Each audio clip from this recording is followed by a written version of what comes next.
Hello, मेरी आवाज आ रही है सबको? Yes sir, you are yes audible. Sir. लेकिन सर स्क्रीन शो नहीं हो रही। हाँ, मैं अभी स्क्रीन शो कर देता हूँ, शेयर कर देता हूँ अभी आपको, अभी दिखने लगेगी।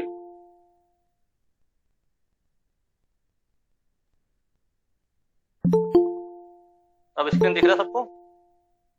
Yes sir. Yes, yes it sir. Is visible. तो हम पहले टॉपिक शुरू करें उससे पहले मैं जानना चाह रहा था कि आप लोगों ने अब तक क्या प्लानिंग की है हिंदी के लिए, और कोई बताना चाहे तो बोल सकता है। मे आई। हाँ जी, बिल्कुल। सबसे पहले जो कि यानी कि हम पहले से भी स्टडी कर रहे थे। हिंदी के जितने भी ग्रामर है, लाइक समास हो गया, या जितने भी संधि है, वो वो हमने यानी कि साथ साथ कर रहे हैं सर, और प्रैक्टिस भी कर रहे थे। और कई कई बार ऐसा होता है कुछ अंडरस्टैंडिंग यानी कुछ समझ नहीं आता, तो उसमें दिक्कत होती है। तो आई होप वो जो समाज में जो भी हमारी त्रुटियां आती है, यानी समझने में जो भी वो आई होप वो समझ आ जाएगा, और उसको हम आगे सही से कर पाएंगे। और इसके अलावा अभी मैंने रिसेंटली हिंदी साहित्य को पढ़ना शुरू किया, यानी पहले भी पढ़ता था, तो एक रिवीजन जी, रिवीजन के रूप में उसे मैंने शुरू किया है सर। चलिए, अच्छा है। बाकी देखिए, ऐसा है कि बिना प्लानिंग के कुछ नहीं मिलना। आप चाहे कितना भी मेहनत कर लीजिए, अगर एक आप किसी दिशा में आप सही जगह पर मेहनत नहीं कर रहे हैं तो आप अपनी मंजिल तक नहीं पहुंच पाएंगे। तो इसके लिए सबसे पहले तो ये है कि आप लोग जो सुबह सुबह अपना एक छोटा सा टारगेट फिक्स कीजिए और उसको देख के आगे बढ़िए कि भाई मेरा मेन टारगेट तो आपका है ही, लेकिन आज मुझे शाम तक क्या करना है। और आप पैटर्न के हिसाब से चलेंगे तो ज्यादा बेस्ट रहेगा आप लोग के लिए। तो चलिए, मैं ज्यादा देर ना लेते हुए आज आप लोगों का जो टॉपिक है समास, मैं शुरू कर रहा हूँ। तो पहले फटाफट बता दीजिए कि सबको आवाज आ रही है। Yes sir. Yes sir. आपके सामने स्क्रीन शो हो सर रहा होगा। सर आवाज आ रही है बट आपकी स्क्रीन शो नहीं हो रही। स्क्रीन शो नहीं हो रही है? यस सर, ब्लैक हो गई स्क्रीन। एक मिनट। अब ठीक है? नो सर, अभी भी शो नहीं हो रही।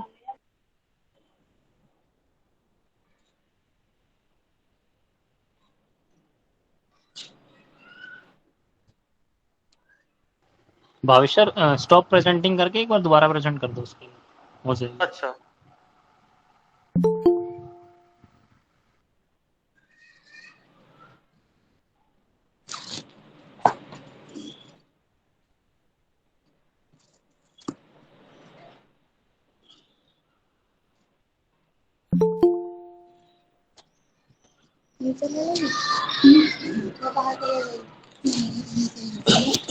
चले लो ना। चलो तो काम स्टार्ट हो रहा है तुम्हारा। अब ठीक है, अब ठीक है सबको? Yes sir. Yes sir. जी। तो चलिए अब शुरू करते हैं आज का टॉपिक, समास। देखिए, समास में अक्सर बच्चों को दिक्कत रहती है कि समास और संधि में अंतर नहीं कर पाते बच्चे, और वो हमेशा कंफ्यूज ही रहते हैं कि भाई समास में और संधि में क्या अंतर है। तो सबसे पहले आप देख लीजिए, जो समास है हमारा, समास में हमेशा हम संक्षेपीकरण करते हैं। मतलब आपने सुना होगा संधि विच्छेद और समास विग्रह। तो समास में क्या होता है, दो शब्द या दो पद जो होते हैं वो मिलते हैं, लेकिन संधि में क्या होता है, आपकी मात्राएं या वर्ण जो है मिल करके एक सार्थक पद बनाएंगे। लेकिन यहाँ पे आपके दो पद मिलेंगे और एक सार्थक शब्द बनाएंगे। आप एक शॉर्ट में बोल सकते हो कि शब्दों को क्या करना, संक्षेपीकरण करना। यानी कि दो या दो से अधिक शब्दों या पदों से मिलकर बने हुए सार्थक शब्द को समास कहते हैं, जैसा कि आपने देखा है। जैसे फॉर एग्जाम्पल, मैं बोल रहा हूँ राजा का कुमार, तो उसको मैं शॉर्ट में बोल सकता हूँ राजकुमार। राजा की रानी, शॉर्ट में बोल दिया राजरानी। दिन दिन प्रतिदिन, ऐसे आपके सामने बहुत सारे शब्द होंगे जो हम आगे आप पढ़ेंगे भी आज। तो उसमें क्या देखेंगे आप कि भाई जो भी दो शब्द हैं उनको जोड़ करके एक शॉर्ट में शब्द बना दिया गया। यहाँ पे आप जो वर्ण है या फिर जो शब्द है इनके आप मेल को आप नहीं देखेंगे, यहाँ पे आप दो पदों के मेल को देखेंगे। तो आपका सीधा सा अंतर यही है कि जो संधि है वो शब्दों या मात्राओं के मेल से बनता है, वर्णों के मेल से, लेकिन सर जो है वो हेलो सर, स्क्रीन बहुत ज्यादा ब्लर है सर। ब्लर है। हाँ जी सर, स्क्रीन बहुत ज्यादा ब्लर है।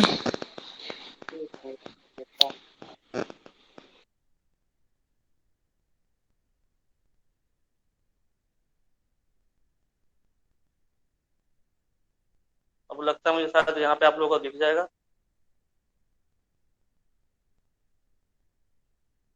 हेलो, नो सर, नहीं दिख रहा सर। दिख रहा है सर, सही ठीक है। ठीक है, मतलब सभी को नहीं दिख रहा है या कुछ ही लोगों को नहीं दिख रहा है? सर थोड़ी देर बाद ठीक हो जाती है, शुरू में ब्लर रहती है, फिर बाद में सही हो जाती है। तो दिक्कत हो सकता है, आप तो देख लीजिए, उसके कारण हो सकता है ऐसा कि ब्लर हो रहा हो, बाद में आपका सही हो जाएगा। Now it's clear. Rainy season की वजह से हो सकता है सर, नेटवर्क इशू हाँ, कहीं हाँ, पे। तो आप लोगों को समझ में आ गया होगा समास और इसमें संधि में अंतर क्या है। अगर किसी को दिक्कत है तो वो पहले बता सकता है, आपको अगर डेफिनेशन में कोई दिक्कत हो रही है। क्लियर है सबको? हेलो, यस सर, क्लियर है। सर क्लियर है। जी। तो देखिए, हमने जो समास है मैंने शॉर्ट में करने की कोशिश किया है, आपके सामने 12 शब्दों में पूरे समास को समाप्त करने की कोशिश किया मैंने। यहाँ पे आप देखेंगे मैंने कुछ शब्द लिखे हैं, त, द्वा, प, क, द्वि। ये आपके जो समास है उनको शॉर्ट में लिखने की कोशिश किया मैंने। अ से अविभाव, त से तत्पुरुष समास, द से द्वंद्व समास, ब से बहुब्रीहि समास, क से कर्मधारय समास और द्वि से द्विगु समास। ये आप एक बॉक्स के जरिए आसानी से आप इसको आप लिख सकते हैं, शॉर्ट में कहीं भी आप इसको बना करके कर सकते हैं। तो इसी बॉक्स के जरिए, इसी के जरिए हम पूरे हेलो सर, इसको हम नोट कैसे करें सर? ब्लर आ रहा है सर बहुत ज्यादा। ग्रुप को शेयर कर दिया जाएगा, मैं सर को भेजूंगा, राहुल सर को। Okay sir.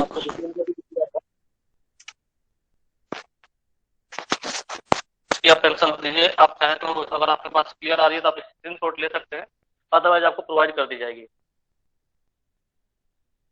ठीक है, hello. Okay sir. Okay sir. तो देखिए यहाँ पे ये शॉर्ट में आप इसको आसानी से याद कर सकते हैं, जो भी इसके नाम है, अ, त, द्व, प, क, द्वि।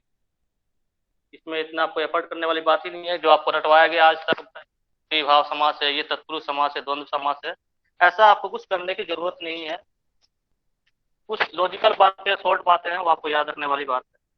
तो हम इसमें देखिए, सबसे पहले आपको समास शुरू करूँ, आपको बता दूं कि जो हमारे प्राचीन विद्वान रहे हैं उन्होंने समास को मूलतः 4 भाग ही बताए हैं। जो हमारे समाज थे उसको 4 ही बताया है। अव्ययीभाव समास, तत्पुरुष समास, बहुब्रीहि समास, कर्मधारय समास, सॉरी, अव्ययीभाव, तत्पुरुष, द्वंद्व और बहुब्रीहि और द्विगु। इन्होंने कर्मधारय समास को और द्विगु समास को, ये 2 समास जो है आपको बता दूं, तत्पुरुष समास में ही रखा इन्होंने। कौन कौन से? कर्मधारय समास जो लास्ट में और द्विगु समास जो लास्ट में है, इसको इन्होंने अलग रखा था। हमारे 4 ही समास थे, 1, 2, 3 और 4। अव्ययीभाव, तत्पुरुष, द्वंद्व और बहुब्रीहि। जो कर्मधारय समास और द्विगु समास ये दोनों थे, ये दोनों पार्ट थे आपके तत्पुरुष समास। तो आप बहुत ज्यादा कॉमन चीजें देखेंगे तत्पुरुष समास और कर्मधारय समास, द्विगु समास में। लेकिन जो हमारे आधुनिक विद्वान हैं उन्होंने इन दोनों को अलग कर दिया। Excuse me sir. हाँ जी सर आफ्टर द क्लास ये जो आप हमें पढ़ा रहे हैं इसका पीडीएफ या स्क्रीनशॉट्स हमें मिल जाएंगे, जो लिखा हुआ कंटेंट है? बिल्कुल मिल जाएगा। तो जो ये कर्मधारय समास था और द्विगु समास था, ये तत्पुरुष समास के ही पार्ट थे। इसको बाद में अलग करके 6 कर दिया गया। ये ध्यान आप रखेंगे पहली बात। तो हम शुरू करते हैं पहला अव्ययीभाव समास।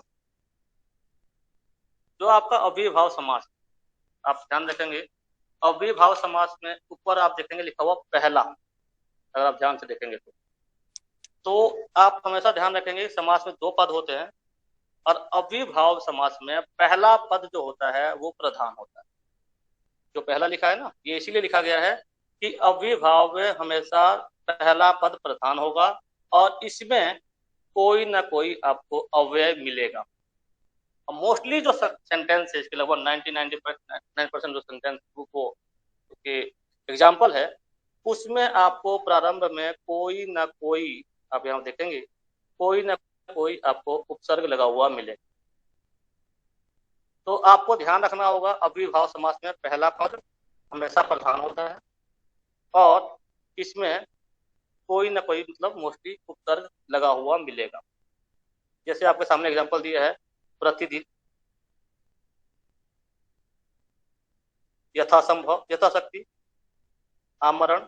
इसमें आप देखिए सब में एक कोई ना कोई प्रत्यय सामने साथ में लगा हुआ है। अनुरूप, यथाक्रम, हाथों हाथ, रातों, ये और इसके साथ साथ ये पहले नीचे वाली बाद में बात करता हूँ, पहले आपको ऊपर समझा देता हूँ।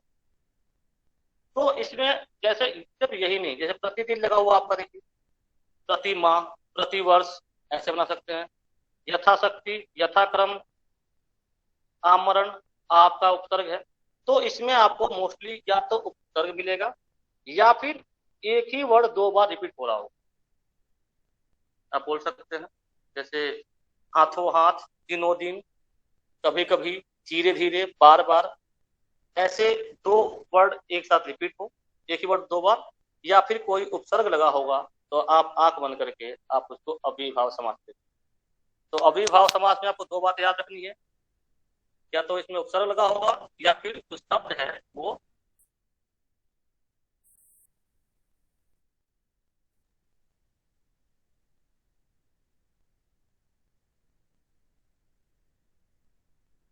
होता है और या फिर जो आपके शब्द हैं वो रिपीट होते हैं। क्लियर है सबको? Hello, yes sir. जी। Yes sir. अब इसी तरह हम आगे बढ़ते हैं। तो दूसरा है आपका तत्पुरुष समास। इसमें आपका दूसरा पद प्रधान होगा। इसमें पहला पद था, इसमें आपका दूसरा पद होगा प्रधान, और जब भी आप इसका विग्रह देंगे तो इसमें कोई ना कोई कारक चिन्ह मिलेगा। अगर आप समास का विग्रह करते हैं और उसमें कोई कारक चिन्ह दिखता है आपको, तो आप आंख बंद करके तत्पुरुष समास के निशान लगा दें। वहां पे तत्पुरुष समास ही होगा और कोई नहीं। वहां पे अगर कारक चिन्ह लगा हुआ, इसकी पहचान यही है। इसमें दूसरा पद आपका होगा, प्रमुख होगा और इसमें कोई ना कोई कारक चिन्ह होगा। जैसे ऋण मुक्त, तो आप बोल देंगे ऋण से मुक्त। ऋण मुक्त हम किसको बोलेंगे? जो व्यक्ति ऋण से मुक्त हो। युद्ध क्षेत्र यानी कि युद्ध का क्षेत्र, यानी वो स्थान जहाँ पे युद्ध होता है, युद्ध का क्षेत्र का आपका कारक है, जहाँ पे से आपका कारक है। रसोई घर, रसोई घर हम किसे बोलते हैं? वह घर जो रसोई के लिए बना हो, रसोई का घर, रसोई के लिए घर।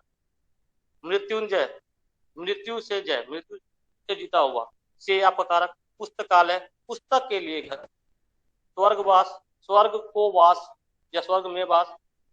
दीनानाथ, दीन यानी कि गरीब, गरीबों का नाथ जो है स्वामी है। आप बीती, अपने आप पर बीती। तो इन सारे एग्जाम्पल्स में आप देखोगे यहाँ पे कोई ना कोई कारक चिन्ह आपको मिलेगा। तो इसका सबसे बड़ा पहचान दो यही है, आप नोट कर सकते हैं। तत्पुरुष समास में दूसरा पद आपका प्रधान होता है और इसमें कारक चिन्ह हमें देखने को मिलते हैं। क्लियर है ये आपको? ये जी सर। सर दिक्कत नहीं हो तो बताइए, थोड़ी को बता दीजिए आप लोग, नहीं तो फिर आगे बढ़ते हैं हम लोग। सर कारक चिन्ह बता दीजिए एक बार। कारक चिन्ह बेटा मैं आपको क्लास जो है आगे हम क्लास लेंगे। एक एग्जांपल दे दो सर, कारक चिन्ह का एक एग्जांपल दे दो। जैसे आपने पढ़ा होगा कर्ता ने, कर्म को, करण से, तो ये जो कर्ता ने, जहाँ पे ने आ जाए वो कारक चिन्ह है। ने कर्म को, जहाँ पे को आ जाएगा वो आपका कारक चिन्ह है। करण से मतलब जहाँ पे आपका से आ जाए वहां पे कारक है। लेकिन इसमें एक चीज और बता दूं आपको। हाँ जी, हेलो। मेरा एक प्रश्न है कि जैसे कि आपने बताया कर्ता ने कर्म को करण से के द्वारा संप्रदान के लिए अपादान से अलग, ये जो आपने जो कारण चिन्ह बताए हैं, कारक चिन्ह, जी तो इसमें जो संबोधन होता है क्या इसमें वो आता है क्या तत्पुरुष समास में? हे अरे, आपके सारे कारक चिन्ह आएंगे, लेकिन ऐसा है जो संबोधन का आपने बोल दिया है उसका नॉर्मली इतना यूज इसमें नहीं होता है। आप इसको हटा साइड कर सकते हैं। और इसमें जो आपका पुरुष समास में आपको एक बात और बता दूं कि इसमें कई बार ऐसा होता है सिर्फ तत्पुरुष समास आपसे नहीं पूछेगा, बिल्कुल नहीं पूछेगा। कई बार ऐसा हो जाता है ये पूछ देगा कि कौन सा तत्पुरुष समास है, तो इसमें आपका कारक का पूरा रोल रहेगा इस वाले आपके उसमें कि कौन सा तत्पुरुष समास है। तो आप उसका विग्रह करके देखेंगे उसमें कौन सा कारक चिन्ह लगा हुआ है। अगर ने लगा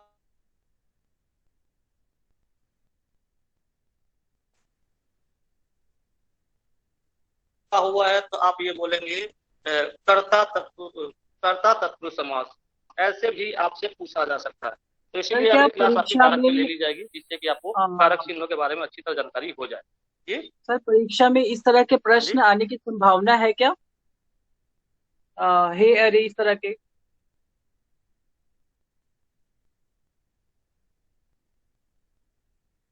तो DSSP जो है वो PRT लेवल पे ये पुरुष समास वगैरह तो नहीं, इस तरह के आपके नहीं। आप नॉर्मली आप इसको बाकी संबोधन को छोड़ दीजिए, बाकी आप कारक चिन्ह है उस पर ध्यान दीजिए। बाकी देखिए ऐसा है कि तत्पुरुष समास में जो TGT लेवल के कुछ लोग भी हैं यहाँ पे, उनमें कई बार ऐसे सवाल पूछ देता है कि तत्पुरुष समास का कौन सा देना पड़ता है। तो इसलिए मैंने नॉर्मली आपको जानकारी दे दिया है। तो उसमें करना कुछ नहीं है, confuse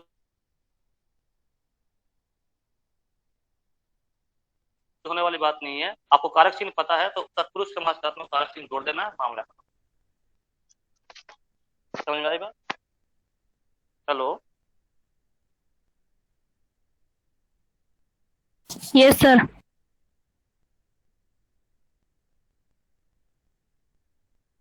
hello, hello. Yes sir. Yes sir, आवाज आ रही है। जो बात पूछ रहे थे आ रही है सर आपकी आवाज? तो आगे बढ़े। जी सर। जी सर।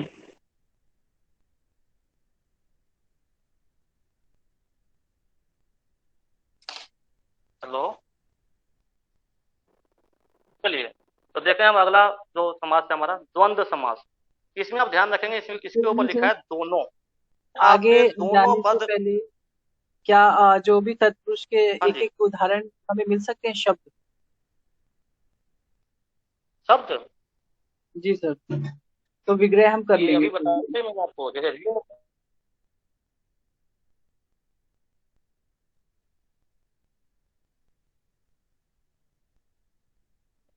हाँ जी हाँ जी, मैंने आपको अभी बताया जैसे ऋण मुक्त लिखा है, ऋण से मुक्त, यहाँ पे से आपका कारक चिन्ह लगा हुआ है। युद्ध क्षेत्र, युद्ध का क्षेत्र, इसमें का कारक चिन्ह लगा हुआ है। रसोई घर, रसोई घर यानी कि रसोई का घर। मृत्युंजय, मृत्यु से जीता हुआ। पुस्तक का घर। तो देखिए यहाँ पे सब में आपको कारक चिन्ह मिलेंगे, आपको एग्जाम्पल दिया गया है इसमें। आपको इसके अलावा वाले मत चाहिए तब बोल सकते हैं और एग्जाम्पल मिल जाएंगे आपको। Hello, hello sir. हेलो, आवाज आ रही है? बिल्कुल आ रही है। सर जैसे कि तत्पुरुष समास में हम 6 कारक विभक्ति यूज करते हैं, कर्ता और संबोधन इसमें यूज नहीं करते हैं, तो वो ये कहना चाह रहे हैं कि वो जो हम 6 यूज करते हैं उनका एक एक एग्जाम्पल आप दे दीजिए। सबका एक अच्छा। एग्जाम्पल दे देंगे तो समझ आ जाएगा अच्छे से। देखिए जो आप यूज करेंगे कर्म, करण, संप्रदान, अपादान, संबंध और अधिकरण, ये आप 6 वो आप यूज करेंगे। जैसे आप देखिए ऋण मुक्त लिखा है, तो ऋण से मुक्त अलग हो रहा है, तो इसमें तत्पुरुष अपदान तत्पुरुष समास आएगा। तो ऋण से मुक्त हो रहा है, अलग हो रहा है, ध्यान रखिए इस बात को। तो ये आपका से दो जगह आता है, करण में भी आता है और आपका अपादान में भी आता है। तो यहाँ पे मुक्त अलग हो रहा है। युद्ध क्षेत्र, युद्ध का क्षेत्र, अब देखिए का के की आपका आता है संबंध में कारक में, तो आपका हो जाएगा संबंध तत्पुरुष समास युद्ध क्षेत्र में। रसोई घर, रसोई का घर, ये भी आपका संबंध तत्पुरुष है। मृत्युंजय, मृत्यु से जीता हुआ, मृत्यु से, तो आपका ये भी आपका आ जाएगा पदान। पुस्तकालय, पुस्तक का घर, अब आप देख सकते हैं इसमें आपको सारे एग्जाम्पल दिए गए हैं। ऐसे ही आपको बस उनका विभक्ति देखना है, उस पर कारक देखना है कि कौन सा कारक लगा हुआ है, और इसमें कुछ नहीं करना है। ताकि आप जब क्लास लेंगे कारक की, तो आपको वो भी बातें और जो थोड़ी वो डाउट होंगी कारक को लेकर के, वो क्लियर हो जाएंगी।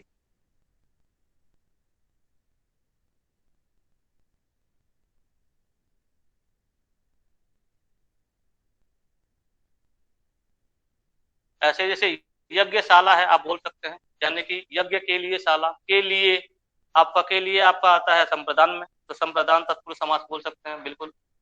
पुरुषोत्तम, पुरुषों में उत्तम, आपका ये आता है अधिकरण में, तो आप अधिकरण तत्पुरुष समास बोलेंगे। तो इस तरह से भाई जो भी आपको विभक्ति मिलती है उसके अनुसार आप उसको बताएंगे कि तत्पुरुष समास का कौन सा पार्ट है, अगर आपसे पूछा जाता है तो। अदरवाइज मोस्टली आपसे तत्पुरुष समास ही पूछा जाएगा। क्लियर है? Yes sir. चलिए अब आगे बढ़े,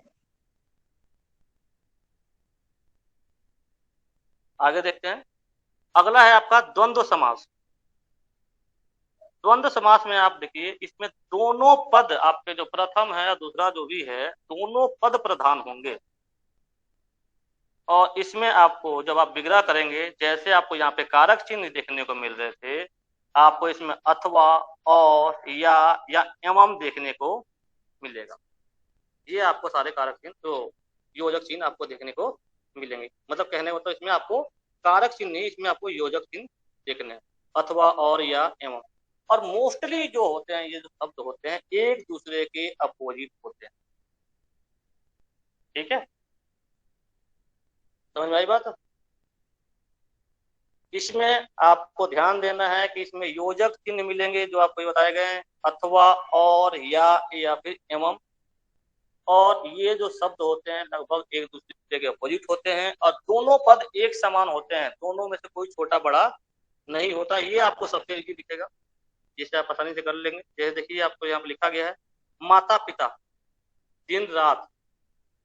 अगर हम अलग करते हैं माता और पिता, दिन और रात, ऊपर और नीचे या ऊपर या नीचे, धर्मा धर्म। देखिए यहाँ पे ऐसे कई बार शब्द दे देता है धर्मा धर्म, लेकिन अगर आप इसको अलग करते हैं तो हो जाएगा धर्म और अधर्म। अगर आप इसको अलग करते हैं तो ऐसे पापा पाप, पाप और अपाप, भाई बहन, भाई और बहन। तो इस तरह से इसमें आपको देखेंगे कि इसमें दोनों पद वो है प्रमुख है, और इसमें जो है एक दूसरे के अपोजिट देखने को मिलते हैं, जो भी आपको ये पद दिए गए। साथ साथ आपके योजक चिन्ह यही आएंगे, अथवा और या फिर एवं।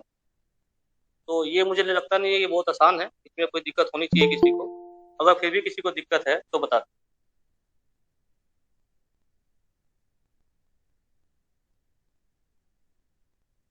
हेलो, क्लियर है सर? क्लियर है सर।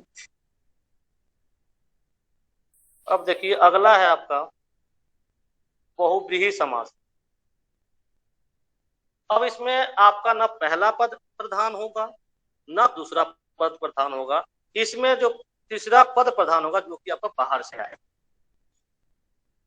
इसमें ना पहला पद प्रधान होगा ना दूसरा, इसमें जो तो पद प्रधान होगा वो बाहर से आएगा, तीसरा पद प्रधान होगा।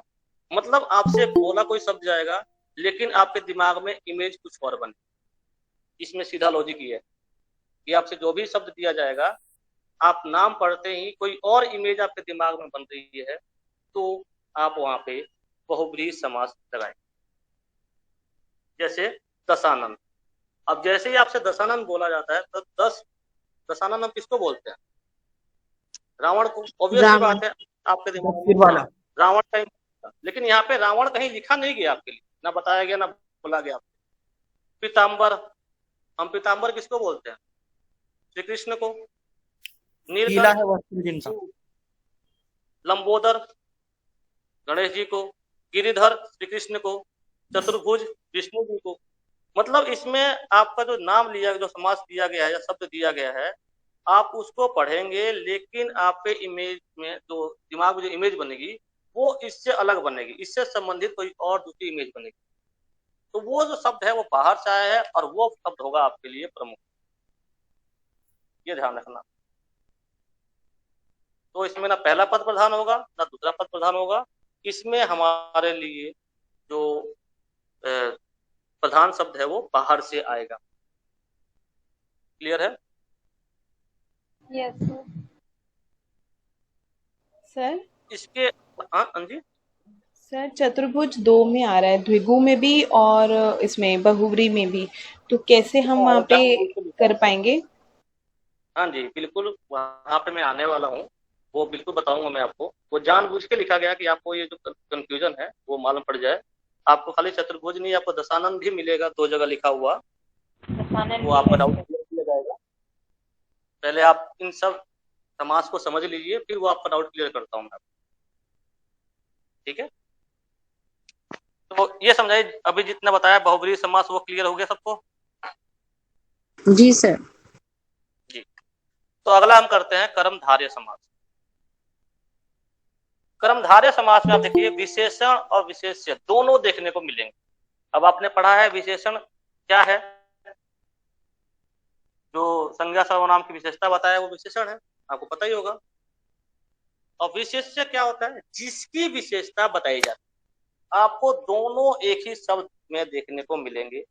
साथ ही साथ अगर आप इसका विग्रह करते हैं तो इसमें है जो या के समान देखने को मिलेगा अगर आप विग्रह करते हैं तो। जैसे महात्मा, महान आत्मा, चरण कमल, कमल जो चरण जो कमल के समान हो, यानी कि यहाँ पे आप देखेंगे जो आपका चरण है इसकी विशेषता बताया जा रहा है। कौन बता रहा है? कमल बता रहा है। मृग नयन, अध पका, आधा पका हुआ। तो यहाँ पे देखिए, यहाँ पर कर्मधारय समास जो है, यहाँ पे जो विशेषण जो वो है संज्ञा सर्वनाम, उसकी विशेषता पीछे वाला दूसरा शब्द है वो आपको बता रहा है। इसमें हमेशा आप ध्यान रखिए, पहला पद जो होगा वो विशेषण होगा, दूसरे पद की तुलना की जाती है और विग्रह करेंगे तो है जो या के समान आपको देखने को मिलेगा। ठीक है जी। Hello hello, yes sir, clear है। आखिरी है आपका द्वंद्व द्विगु समास, जो कि आप इसके नीचे पढ़ेंगे। इसमें लिखा होता है संख्यावाची, मतलब कि इस शब्द में संख्यावाची आपको मिल जाए, तो मतलब आप विग्रह करते हैं उसमें कोई संख्या मिल जाती है तो आप क्या करेंगे, वहां पे द्विगु समास लगा देंगे। जैसे चौराहा, चौराहा किसे बोलते हैं आप?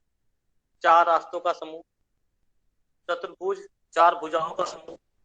दशानन, 10 आनंद वाला, आनंद यानी कि सर। त्रिकोण, 3 कोनों वाला, या तिरंगा 3 रंगों वाला। तो इसमें आपको संख्या देखने को मिलेगी। ठीक है जी। तो आप द्विगु समास सर दशानन,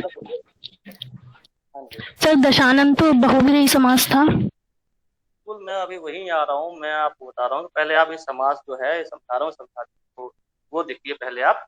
बाकी जो आपके डाउट्स हैं 2 जगह आ रहे हैं, अभी कर्मधारय समास में भी कुछ बातें हैं जो आपको बतानी है, वो आपको इसके बाद बताऊंगा। पहले आप इसकी परिभाषाओं को समझो। Okay sir. वो आपकी सारी बातें हैं, वो सारे डाउट्स क्लियर होंगे। तो यहाँ पे आपने द्विगु समास में देखा कि इसमें संख्यावाची देखने को मिलेगा। ठीक है, तो मुझे लगता है कि भाई अब सबको परिभाषा जो है वो समझ में आ चुकी है, इसके कुछ एग्जाम्पल समझ में आ चुके हैं। अगर इसमें कोई दिक्कत है किसी को तो पहले बोल।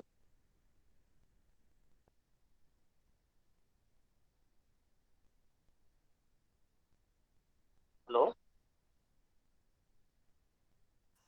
Yes sir. कोई दिक्कत नहीं है। चलिए अब आते हैं आपके डाउट्स के ऊपर जो आप बार बार बोल रहे हैं। तो देखिए, सबसे पहले एक बात ध्यान रखिए, जो आपको नीचे कुछ शब्द दिए गए हैं, तो तीन जो समास हैं, ये तीनों समास आपको खास ध्यान रखने हैं। जो नीचे वाले हैं ये विशेष कर आपके लिए नीचे दिया गया है, नीचे लिखा मैंने अलग, इसमें आपको विशेष ध्यान देना है। और एक बात याद रखिए, जो आपका बहुव्रीहि समास है, आपको ये मान के चलना है भैया तू सर्वे सर्वा है, तुमसे बड़ा कोई नहीं। कहने का मतलब ये है कि अगर आपको एक ही क्वेश्चन में अगर आपको दे दिया जाता है कि बहुव्रीहि समास ऑप्शन में, कर्मधारय समास और द्विगु समास और कुछ ऐसे शब्द जो नीचे दिए गए हैं आता है, तो आप इस पे निशान लगाओ। लेकिन अगर बाहर से कोई उसका शब्द आता है तो, जैसे दशानन, अब दशानन में आप देखेंगे कि 10 आनन वाला, अब इसमें 10 आनन वाला यानी कि संख्यावाची भी आ रहा है और 10 आनन वाला बाहर का शब्द आपका रावण भी आ रहा है। दोनों केस यहाँ पे आपको बनते हुए मिलेंगे।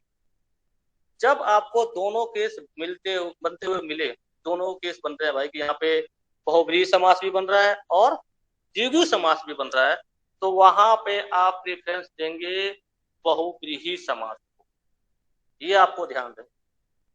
अगर ऑप्शन में बहुव्रीहि नहीं है तो आप द्विगु की तरफ जाएंगे, अगर ऑप्शन में बहुव्रीहि है तो आपको द्विगु की तरफ देखना ही नहीं है। ये भैया सर्वे सर्वा है, आपको इसी पे क्लिक करना है, ये ध्यान रहे। ठीक है जी, अब क्लियर हो गई बात? Yes sir. जी बिल्कुल। अब देखिए यहाँ पे चतुर्भुज दिया गया है, आपको दोनों जगह देखने को मिलेगा चतुर्भुज, लेकिन चतुर्भुज को आप विग्रह कीजिए तो 4 भुजाओं वाला। अब 4 भुजाओं वाला कौन है? श्री विष्णु को हम बोलते हैं 4 भुजाओं वाला। तो यहाँ पे आपका 4 भुजाओं वाला संख्यावाची भी आ रहा है और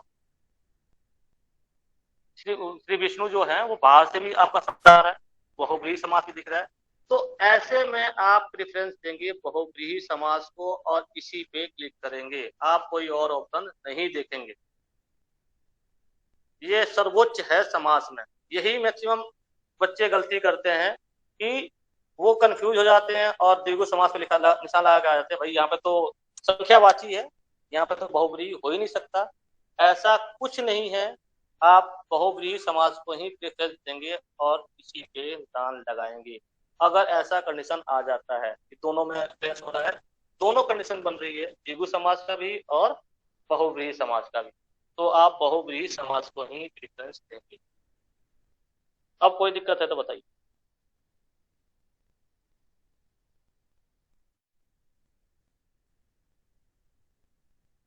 किसी को भी कोई दिक्कत है तो अब बोल सकते हैं किसी भी क्वेश्चन में। अब ऊपर से लेकर नीचे तक भाई समास की परिभाषा से लेकर के और एंड तक आपको कोई भी दिक्कत है तो आप पूछ सकते हैं।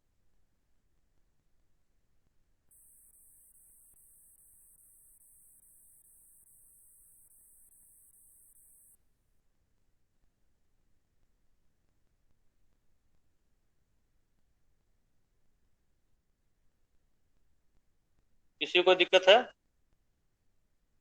No sir. चलिए,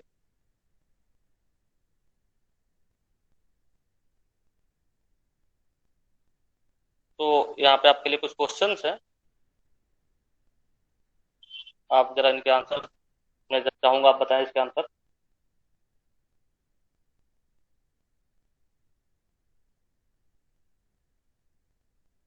ये अब दिख रहा है सबको? स्क्रीन दिख रही है? Yes sir. हाँ जी। तो देखिए ये जो क्वेश्चंस हैं ये सारे क्वेश्चन पहले डीएसएसबी में आ चुके हैं, जिस पर बहुत सारे बच्चों ने गलत भी किया है, तो हम उन्हीं क्वेश्चंस को देख रहे हैं। तो एक बार देखिए, पहला जो समास है वो है यथार्थ। अब कोई बताना चाहेगा इसमें आपको कौन सा समास लग रहा है? ये सबके आंसर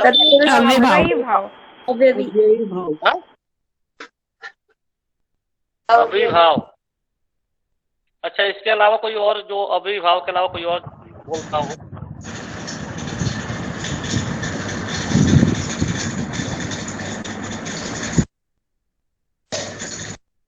आपको अविभाव लग रहा है? Yes sir. चलिए, बिल्कुल बिल्कुल ठीक है। अविभाव, यहाँ पे आप देखेंगे यहाँ पे उत्तर भी लगा हुआ है। अच्छा, बेकाम दूसरा बताइए। सर तत्पुरुष। पुरुष। अव्ययी है अव्ययी भाव। अभी मुझे तत्पुरुष सुनने को मिला,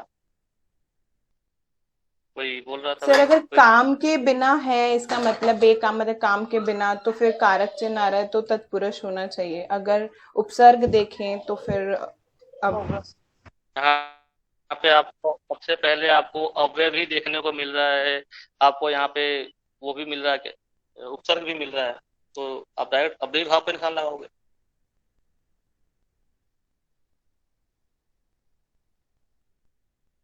आप देखिए यहाँ पे ये तो आपको डायरेक्ट क्वेश्चन दिया गया है। बल्कि आपको बता दूं कि अगर लास्ट जो एग्जाम हुए थे उसके सारे बैच में आपको बता दूं, अगर आप ध्यान से देखोगे तो सारे बैच के ये उसी बैच के क्वेश्चन है, और सारे बैच में जितने भी क्वेश्चन आए थे सारे अव्ययीभाव समास थे, सारे के सारे। ये उसी डीएसएसबी के क्वेश्चन। चलिए आगे देखिए, निधड़क। ऑप्शन आपके यही है। सर इसका आंसर क्या है? अव्ययी भाव है ना, क्योंकि इसमें आदत उपसर्ग का प्रयोग किया गया है ना।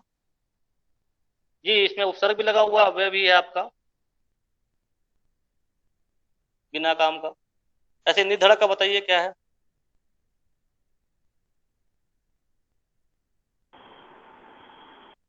अव्यय भाव।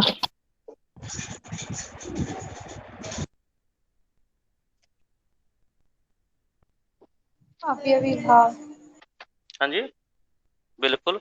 अच्छा, श्रमजीवी। अच्छा, अगला बताइए श्रमजीवी। सर ये भी अविभाव है। तत्पुरुष। तत्पुरुष समास। बिल्कुल, उसमें तत्पुरुष समास है। अच्छा, अब अगला क्वेश्चन ध्यान से बताना, महादेव, इसमें कौन सा समास है? कर्मधारय। कर्मधारी। जी सर कर्मधारय। कर्मधारय। बहुव्रीहि समास। बहुव्रीहि समास। कर्मधारी।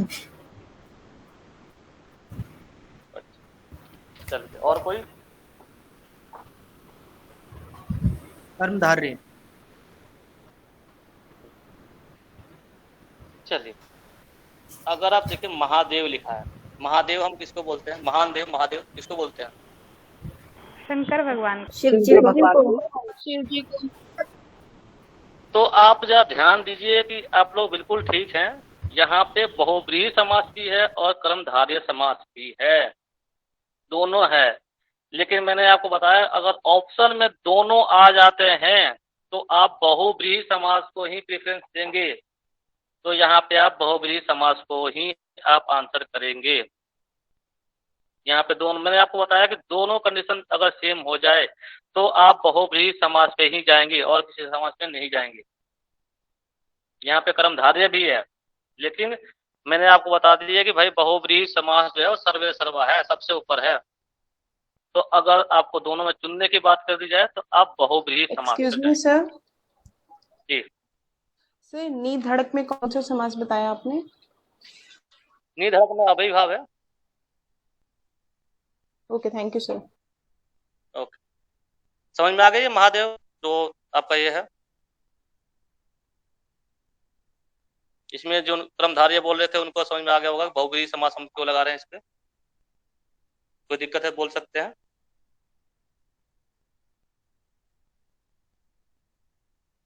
हेलो। क्लियर है सर? जी सर। ओके। सर श्रमजीवी में श्रमजीवी का भी बता दीजिए एक बार और। ये तत्पुरुष समास है जी। जो श्रम से जीता, श्रम से जीने वाला शेर, श्रमजीवी उसे बोलते हैं जो श्रम से जीता है, श्रम करके, श्रम यानी कि मेहनत। जी सर, जी सर। जी। ऐसे ही भाई बहन, बताइए इसमें कौन सा समास है?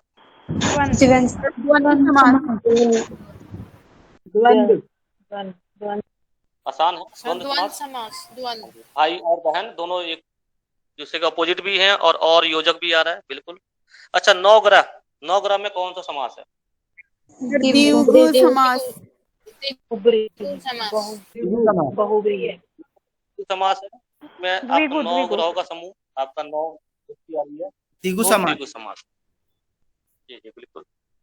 तो अब मैं उम्मीद करता हूँ आप लोगों को समाज से संबंधित जो भी कंफ्यूजन रही होंगी वो क्लियर हो गई होंगी। अगर अब कोई समस्या है किसी को तो सर कर्मधारय के कुछ एग्जांपल्स बता दीजिए। कर्मधारय के कुछ एग्जांपल।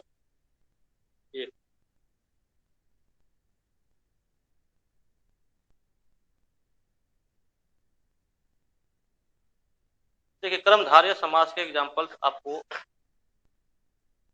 जैसे चरण कमल, महापुरुष, लालमणि, महादेव, पीताम्बर, नीलकमल, ये लगभग आपको वैसे ही मिलेंगे जैसे आपके बहुव्रीहि समास में है, वैसे ही मिलेंगे। तो इसमें आप उसमें देखेंगे कि भाई अगर आपका कर्मधारय समास और बहुव्रीहि समास एक साथ आ रहे हैं तो आप इनमें बहुव्रीहि के पास जाएंगे। जैसे आपका पीताम्बर बोला मैंने आपको, या अर्ध पका बोला, आधा पका हुआ, नीलकमल, ये सारे आपके उसके एग्जाम्पल हैं कर्मधारय समास।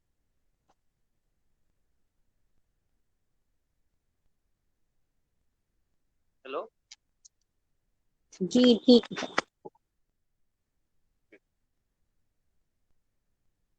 और कोई समस्या है किसी की? सर जो ये अधपका शब्द है ये अव्यय नहीं है? अधपका जी बिल्कुल अव्यय है, आधा पका हुआ। लेकिन अब इसमें देखेंगे कोई भी चीज आधा पका, ये एक्सेप्शनल केस में आपका आ जाता है। एक मिनट तो, हाँ जी, तो ये इसका इसी में आएगा आधा पका हुआ। जो आधा पका हो, इसमें मैंने आपको बताया योजक चिन्ह आपका है, और जो आता है अधपका कैसे बोलेंगे? जो आधा पका हो। तो इसको आप इसमें रखेंगे कर्मधारय समास। आप इसको विग्रह करके देखिए। पर सर जो शब्द खुद अव्यय हो तो उसको कर्मधारय में डालने की बजाय हमें अव्ययी भाव में नहीं रखना चाहिए?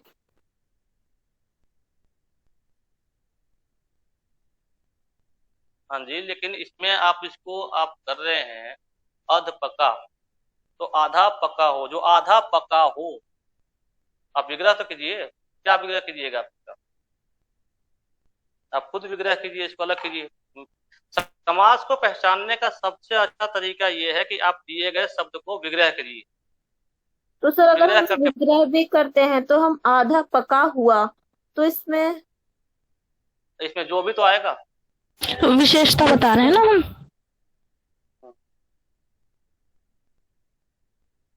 आधा क्यों बोल रहे हैं? जो आधा, इसमें आप देखेंगे जो आप अलग कीजिए आधा पका हुआ, इसमें आपको विशेषण भी देखने को मिल रहा है, इससे भी मिल रहा है। Okay sir. यहाँ पे देखिए ये आधा शब्द को दर्शा रहा है, आधा जो पका हुआ। क्लियर है अब? Yes sir. अब कोई समस्या किसी को? No sir. No sir. Excuse me sir. हाँ जी।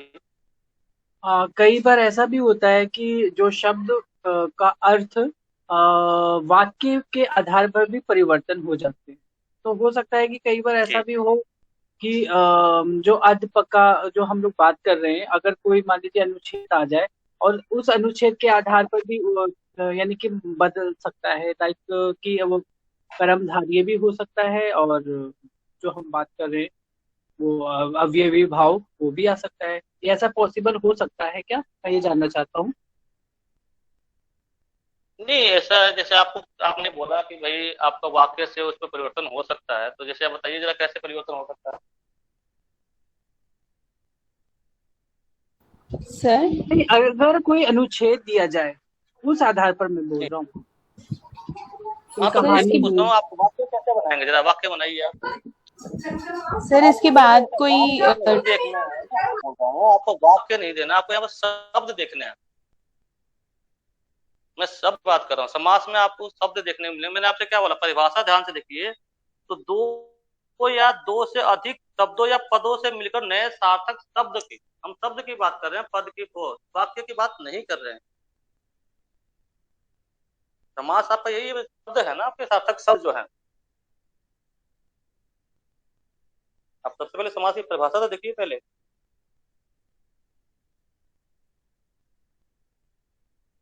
समझ में आ रही है? एक्चुअली मैं उसके इंग्लिश के पॉइंट ऑफ व्यू से बोल रहा था मैं।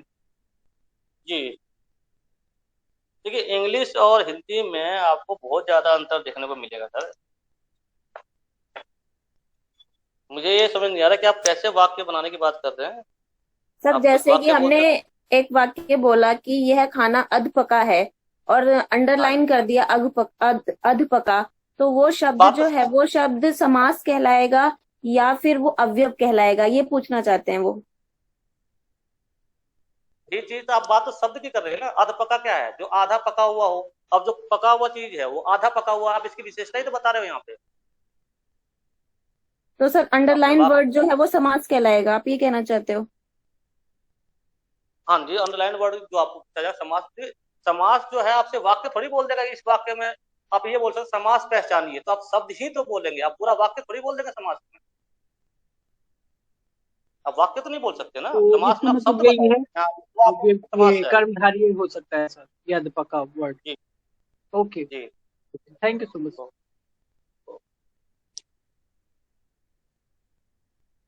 और कोई समस्या हो किसी की?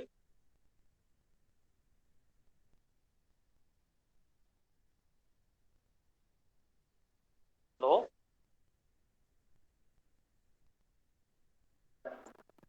सर कोई समस्या नहीं है। ओके, तो फिर यहीं पे क्लास एंड आपने actually well you have done well explanation, वो काफी यानी कि एक्सप्लेन करके हमें समझाया, तो काफी हमें यानी कि ये लॉन्ग टाइम तक हमें याद रहेगा और अंडरस्टैंड भी कर पाए सर हम एक्चुअली। धन्यवाद। ओके, मैं क्लास को यहीं पे एंड कर